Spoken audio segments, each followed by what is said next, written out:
ጥፋት ቢሰሩ ምን እናድርግ መጮሁ ማንቋሸሹ መሳደቡ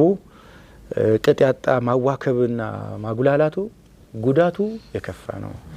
እኔ ሰው ልጅ ትልቁ ሀብትህ ማን ነው ቢባል ልጆቹን ይመስለኛል የሚለው በሐቂቃ ለዛ ነው ሰው ልጆቹ ላሰማህ አላህ ሲታመሙበት መኪና ሽጦ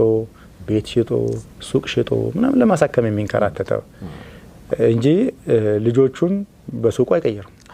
ሱቁን በልጆቹ ነው እንጂ ማለት ነው እዚህ እንደዚህ የሚሆንላቸው ልጆች አሁን በቁጣችንን እልሃችንን የተዛባና ያልተስተካከለ የወሰድነው ትምህርትን አርመን ልጆቻችን ጥፋት እንኳን አጥፍተው ከሆነ እነዛ የከፋ ጉዳት የሚያደርስባቸውን አይነት አፕሮች መከተል ይቁም ነው በጣም አደገኛ ነገር ነው ያስባለሁ በሳቢዎች ውስጥ አንዳንድ ቀን አሁን አልহামዱሊላህ እንደ አንድ ሜዳ ላይ ቆመዋል ልጆች አጥፊነት ቆመን አይደል ከልጅ አትጫወት ኦፍ ኮርስ ይወጋል በእንጨት እንዲህ ያለ ልጅ አቦካው ያው ለራትም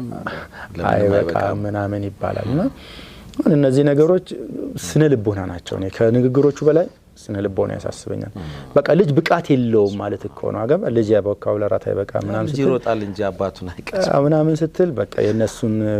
ተፍ ማለት ማደናነቅ ማከባበር መሻላለምና ያበረታታ ወደሚቀጥለው የተሻለ ሌቭል እንዲደርስ ከማድረግ ይልቅ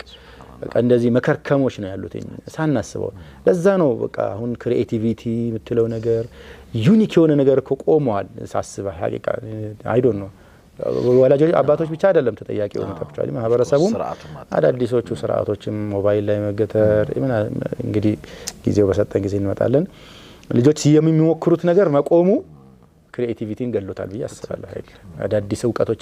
እንዳይፈበረቁ ወይም ደግሞ እንዳይመረቱ እንቅፋት እንደሆነ አስባለሁ